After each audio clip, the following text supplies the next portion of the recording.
Well, g'day, Max here again. Welcome back to the shop. So I thought I'd just bring you along for a quick video of machining up one of these axle housings that we've sprayed up. So we'll get this one set up in the lathe and get the bearing area turned down.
So we're just gripping them. There's a bore on the inside. It's a rough cast bore.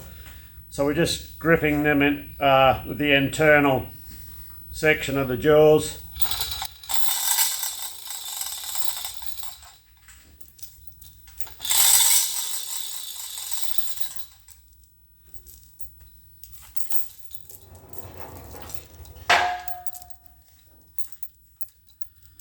Right, we'll get an indicator set up.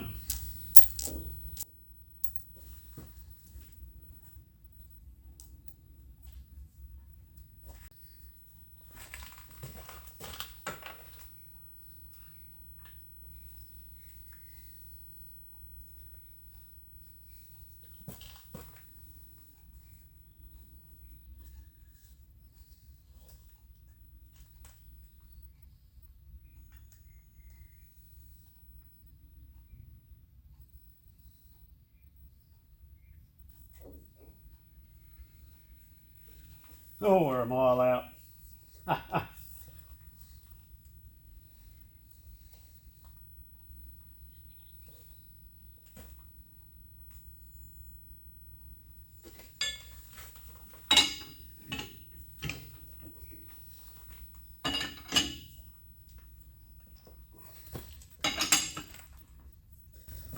Sometimes moving around because we are gripping in a bore, you do have to slacken off the other jaw and to enable the part to be able to move freely, well, a bit more free.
Okay, that's oh, excuse me, that's looking pretty good there. We're running within 1.5 hours there. So we'll just go and check the other end and get this end clocked in a bit closer. We're just going to clock in off this seal area. Just make sure we remove any lumps of the masking that still could be there from the spraying.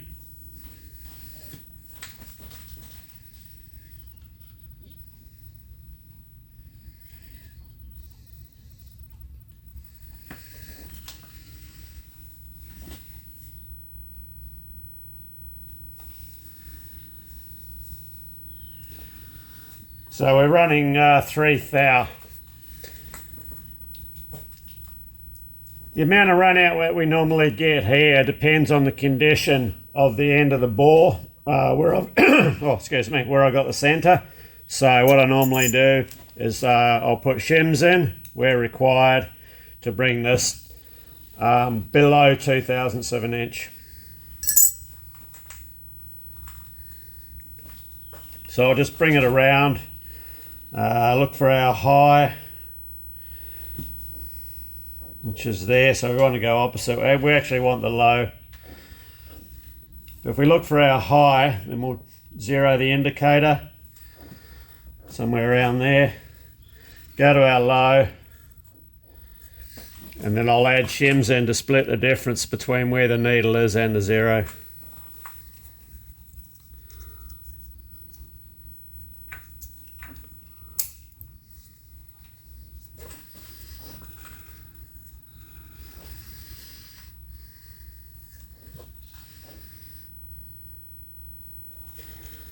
So that one was a bit too thick.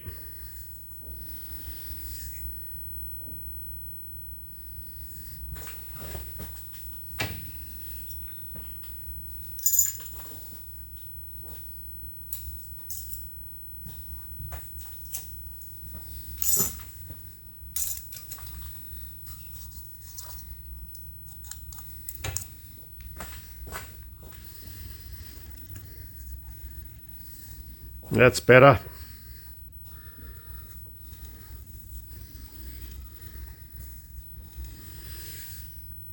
So we're running at 1.5. Just see if we can improve that a little bit. I'll put another thin one in on top of this one.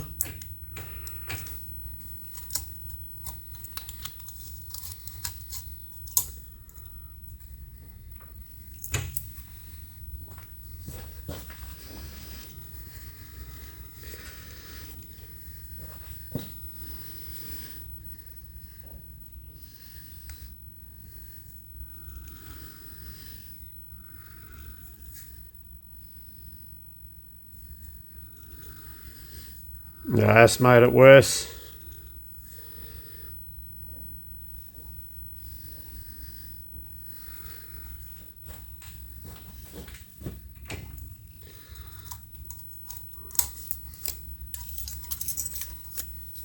Try this one.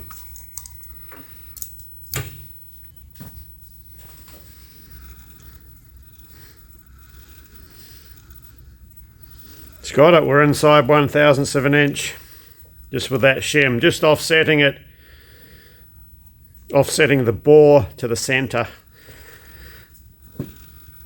So we're running just the other side of 1/2 thou. That's excellent, that's good. So I'll go back to the other end and just make sure we're still okay there. I think we're 1.5 thou out. We'll just correct that now.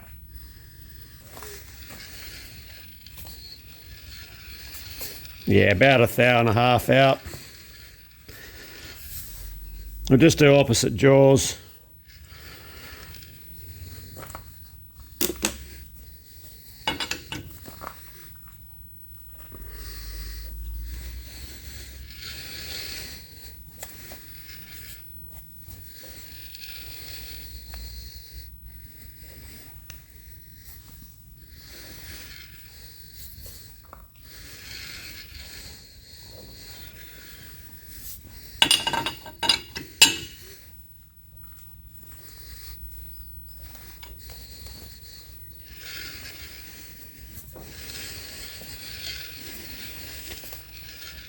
Okay, we're good there. I'll just back this one off a hair. Be careful with the casting, you don't go over tighten it because it will distort. That's fine, half a thou. Just make sure we've got a bit of tension on them all.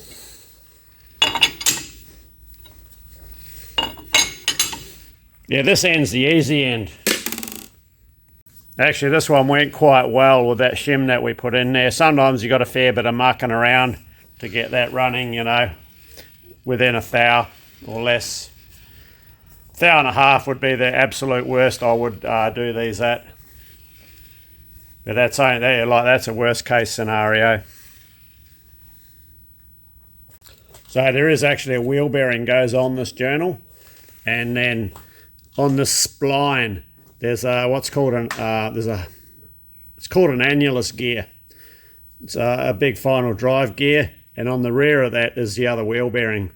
So you have a fair bit of play with that gear on the spline and all that. So when the nut's all tightened up, there's a spacer involved.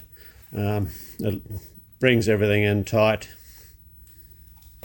Yeah, so these are axle housings. Final drive goes on there, and this end bolts up to the differential. So like there's two of these. They're actually off it's a Hydrema. I think it's a 20-ton off-road truck. Anyway, let's get a tool set up and get our Bizzo sorted out here. So I do have a few markings on my dial where I finished to, where I cut the radius to, and where I'm doing my roughing cut to.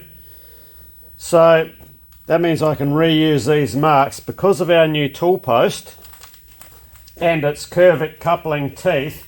I have to offset one notch to get in with one of the tools, as you'll see later on. But now I've got to have it square for the for doing the main journal. So it relocates back in the same spot, and it's not going to throw my marks out here to any significant value. I should put a clock on it one day and actually test that. But I am a couple of thou up on size.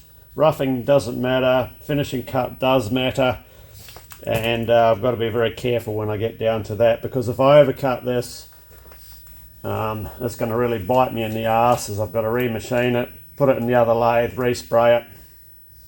Actually, I'd just probably respray it in this machine if that happened, to save me the drama. So, anyway, let's get a tool set up and get this our roughing stage done. So we're just going to be doing our roughing with our garden variety TNMG negative rake insert.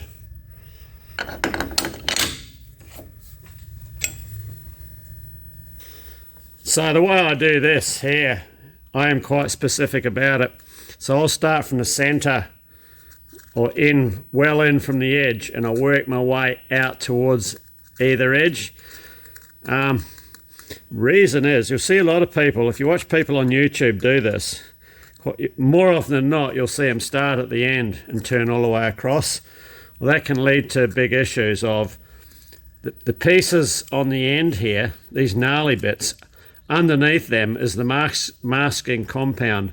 So from here to here and under here, these are not bonded to the base material. The only bonding is between here and here, where there's no masking. So what can happen, these can break off, and it's going to damage it can lead to damage on the edge where your bonded material is, and it looks shit house. It looks like it's been done by some backyarder. But working out from the center, you're not going to get that reduced chances of getting those sorts of issues. So, and you'll get a nice clean, a cleaner transition line. So let's go.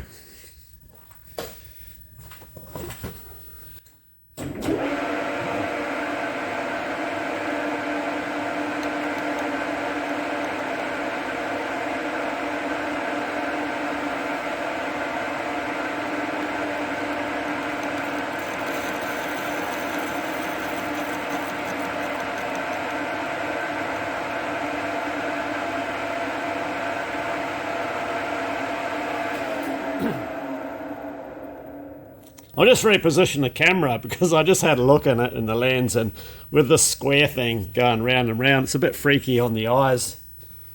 Okay, we'll try you there for a while and see how you go. I mean, the splines sort of have that effect too.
Yeah, it looks like we're going to get a good clean up with this one, so I'll just double check our size before we go too far.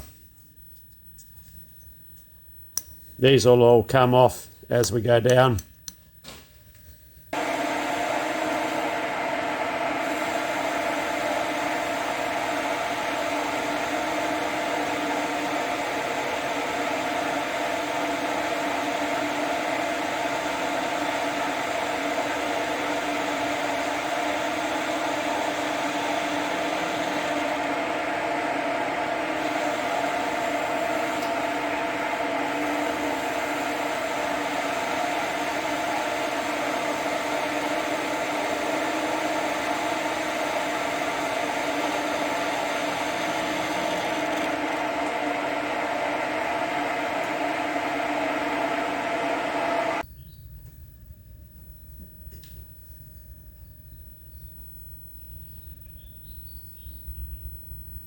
Oh, 15th thou to go, then we can swap over to our finish tool.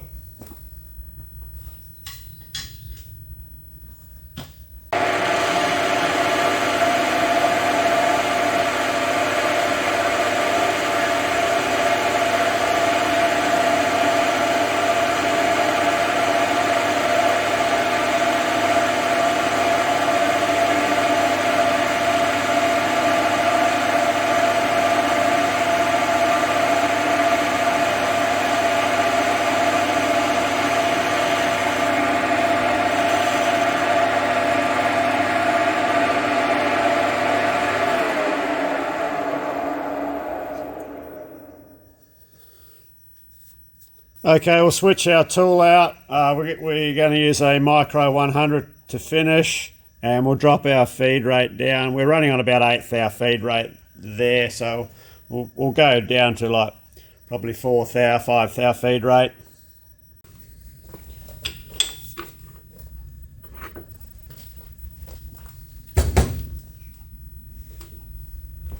So this is our micro 100 we're going to be using for finishing.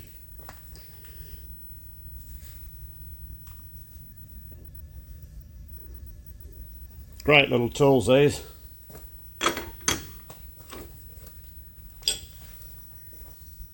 Okay.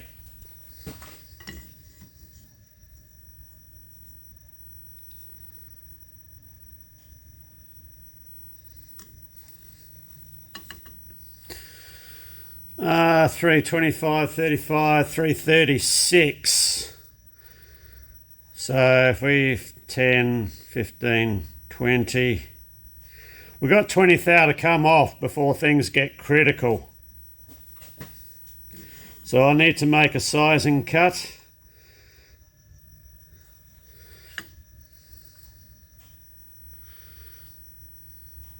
So normally when I finish these, I just bring them down and oh, excuse me, I'll take a few small cuts. So we'll do a sizing cut. We'll take 6 thou off it and bring us down to a whole number, hopefully.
Okay, we'll take another 10 thou. Actually, we'll go 9. So we'll go 4.5 on our indicator dial here.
5 thou to go till we're at our upper limit of our bearing fit, so we'll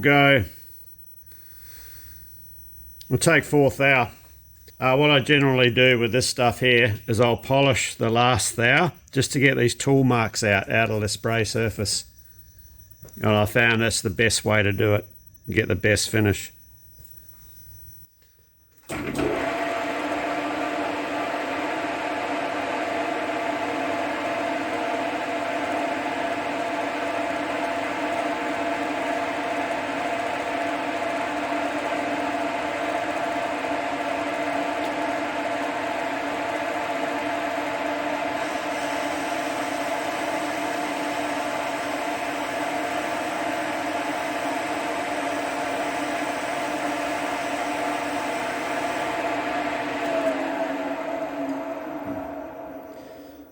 I'm just having a quick double check here because if we blow this, we've got to respray the part.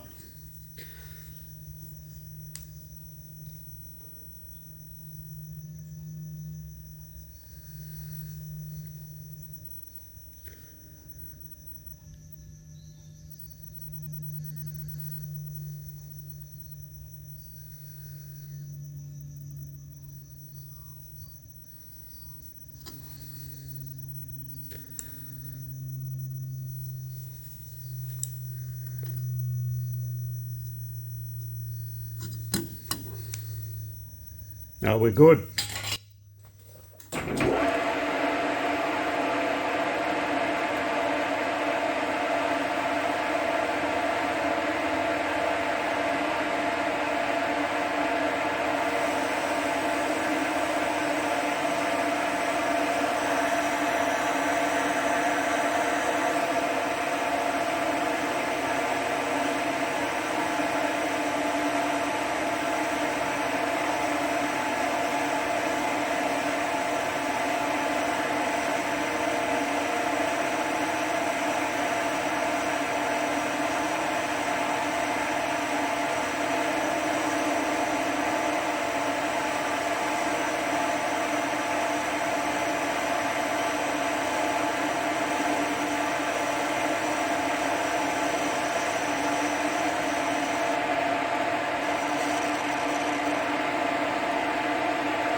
That leaves us, do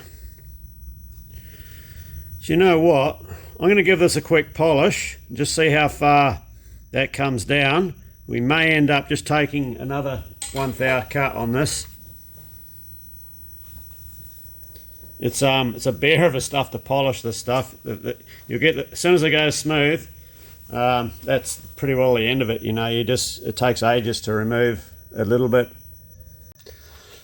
So always err on the side of caution with these because, yeah, that first initial bit of emery can rip a fair bit off. And then, yeah, like I say, once it goes smooth, then it takes a fair bit to get off. I also err on the side of caution because the amount of work invested just to respray this, and this is just showing you how I do it. I'm not going to play the hero on YouTube and get magically to finish size in one pass and have a perfect bearing fit, because that's not actually how it always works in the real world. If you attempted that and you blew it, you'd be up shit creek big time, and your boss will probably give you a fair old swift kick up the arse.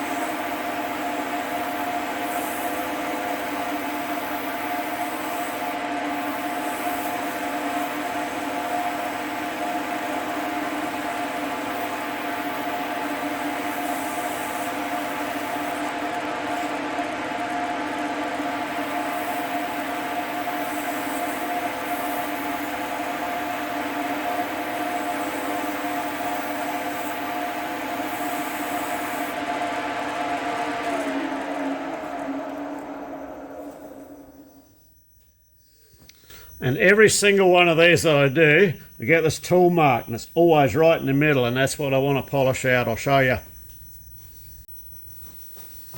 It's right there. It happens every time. Whether it's a, I don't know what causes it, maybe a chip curling over and does it, but it always does it. So 4.314 is my upper limit, and I want to be just under that.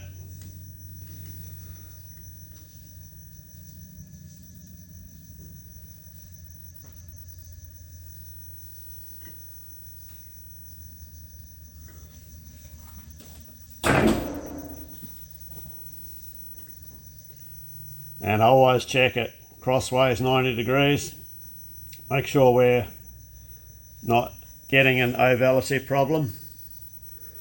Okay, so we're 3/4 of a thou up on our upper limit. So I'll just give this a bit more of a polish. So yeah, we want to be just under 414. So even if I polish off a thou at the very most, we're going to be there.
Yeah, we're right on 314. We're smack on our upper limit.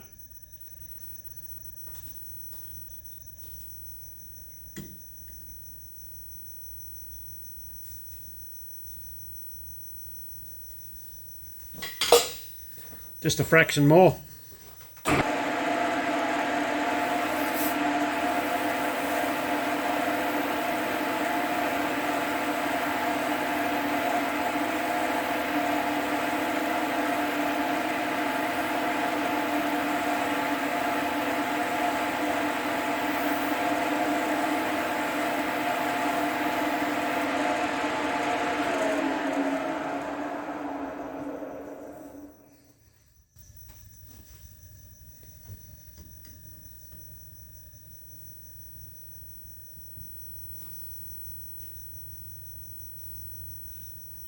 We're there.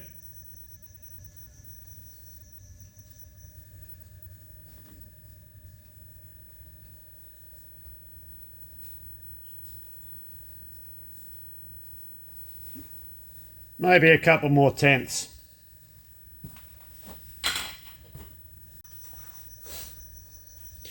Normally I have the bearings when I do this, but I don't in this case. So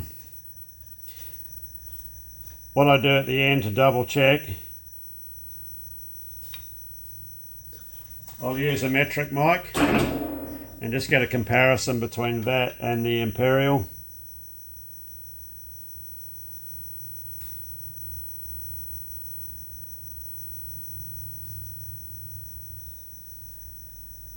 And we're there. 109.57, and we're right on it.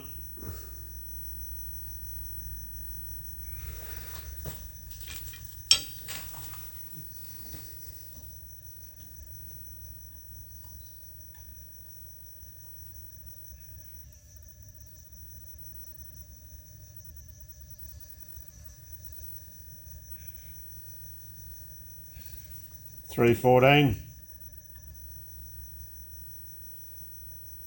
Yeah, just a hair. Yeah, $3.14. Sometimes I do find it a little bit more easier to work a bit more accurately with the metric over the inch mic, but that's it. We're there, smack on size. So we have to take care of the wear on this face here and take an even amount, redo this radius in the bottom, take an even amount off these faces here. So with a lot of bearing fits, the bearing manufacturers will give you tolerance ranges, M5, M6, N6. If you can track down what your part does and figure out which tolerance range you should be in, but we're going M6 and we're mid-range in the M6 tolerance. N6 is a bit tighter, M5 is a bit looser, but there's a lot of wiggle room in between them, you know, so they do have points where they cross over. So we are 109.57 and 4.3137 is the imperial sort of equivalent. Yeah, so you got to put a bit of forethought into which bearing tolerance you go with, because you never know what the manufacturers do, because you never get a brand new one, and the partial bits of new ones that I have been able to measure have been just under the size of the bearing, and these bearings always come loose. They spin on there, they wear into the face, and that's so we're not giving him a loose fit, and we're not giving him their tightest fit either. So we're in the middle of the range, which is, it's worked out so far so good for all the ones that I've done in the past. So yeah, let's get these faces here dealt with. So we've got to address the wear on this face. So this radius, which is there, so you can see that dark spot there, you might be able to pick it up. That's how far the bearing has worn into the housing. So the bearing has a 5mm, 5.1 or something, 200th thou radius on the rear of the cone. So we'll cut this radius to 4.76 millimeters, and that way we're going to be well clear, and there'll be no chance when the bearing is pressed on that there's interference between the radius on the rear of the cone of the bearing and our radius on here. So we'll swap over to our radius tool, which is just this brace carbide tool here.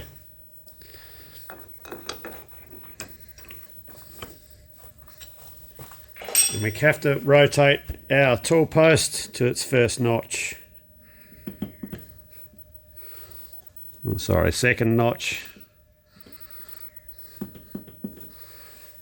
Right there, so we have clearance when we bring the tool up the side here. So generally it's about 0.5 millimeter, 20th thou that I've got to take off these faces, but all I do is I zero out my cross compound slide, and then with the carriage bring the tool up till it touches there, and then I'll take my feeds in on the compound slide so I can record the amount I take off, and then I take the same exact amount off these two areas here and re-establish this radius here.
Okay, I'm just going to slow the lathe right down to 25 RPM now when I do this radius.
Okay, we'll check that with our radius gauge.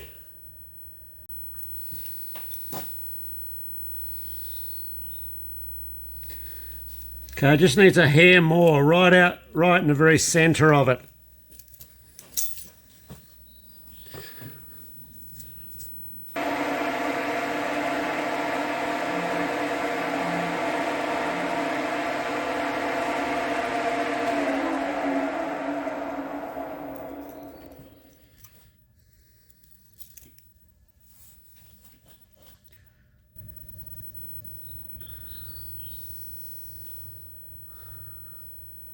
It's looking good, so I'll check it with the gauge with the same radius as the bearing.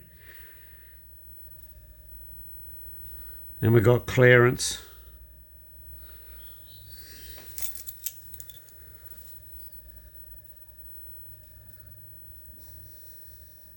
That's good. Okay, I'll just give that a light polish up with a bit of emery, and then we'll move on to these two faces. This face here will be exactly the same, and this face here we do with a 45-degree tool for this chamfer here.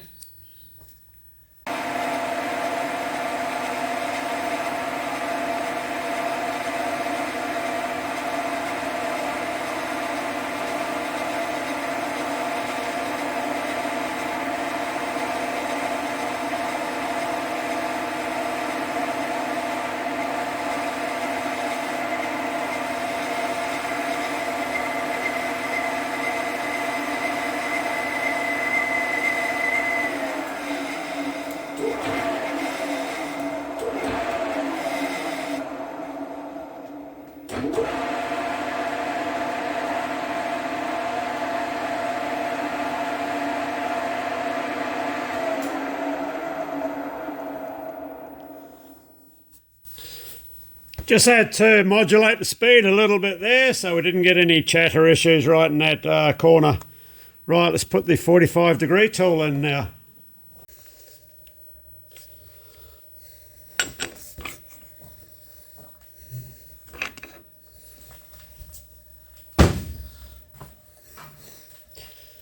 So this old manky big thing, another bit of brazed carbide, will allow us to face off and do the chamfer.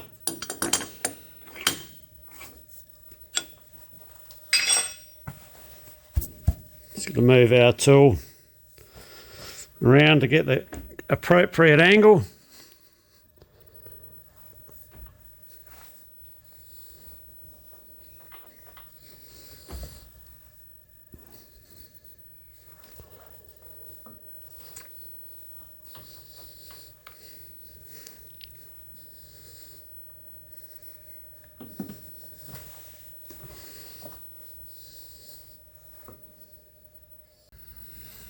So moving a tool post around 1 notch the other side of centre, we're able to match up this angle here.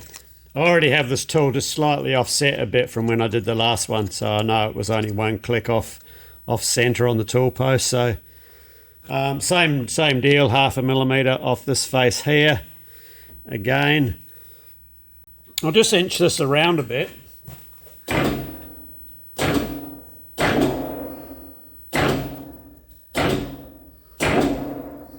No, it was the other one that I did. It had, you could see where it had worn into the housing, the hub. It was the, I'll zoom you out. When all this wears and the bearing wears in, the hub actually sits on there crooked. And you would have noticed when I faced this off, the groove had worn more into one side than the other. And that's due to the wheel hub sitting crooked when the bearings come loose, because this inner one is worn into the face. Right, let's get this one here dressed up. It's just purely clearance. This one does nothing.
It's got it. Okay, back to 25 RPM. And we'll break this edge with the file so the lovelies that have to put this back together don't cut their fingers.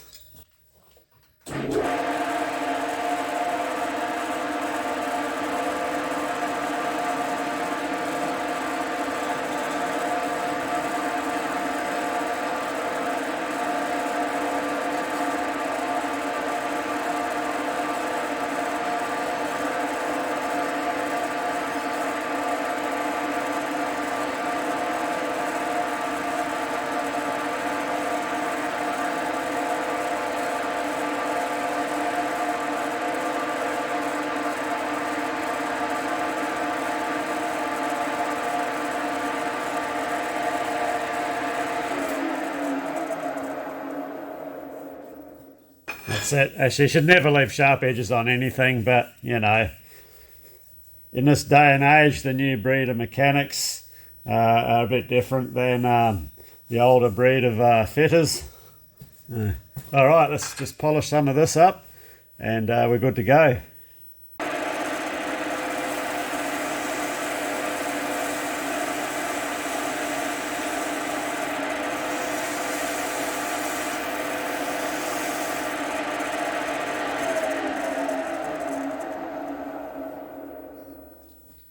Okay, that's this one done and it can come out of the machine. And just one last dimensional check.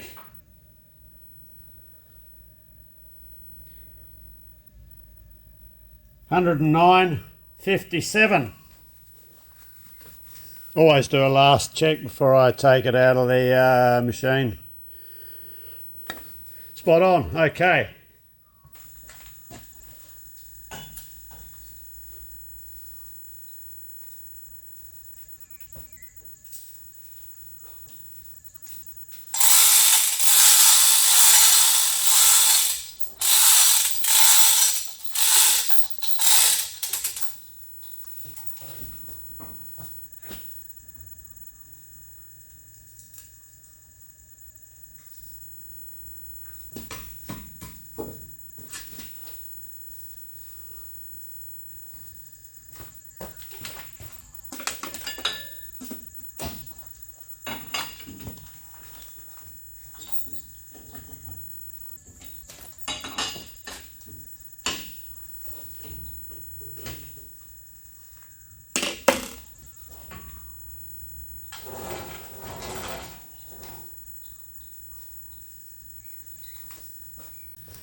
I'll throw a bit of corrosion protection on these things too.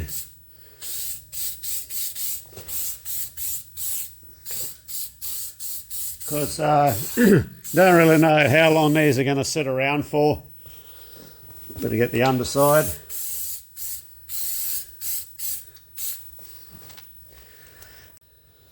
So yeah, that's just a can of old can of soft seal that a viewer gave me. So cheers, Trevor.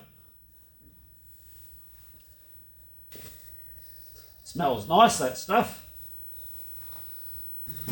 Oh, okay, we'll close this one out here as we've finished our repair. So, another one out the way. So, thanks for watching. And we'll see you in the next video where we're actually supposed to be doing some lathe bedway measuring, tooling, I think. So I'm still actually dreaming up how I'm going to do that, so we'll see what happens. Anyway, cheers, thanks for watching, and see you next time.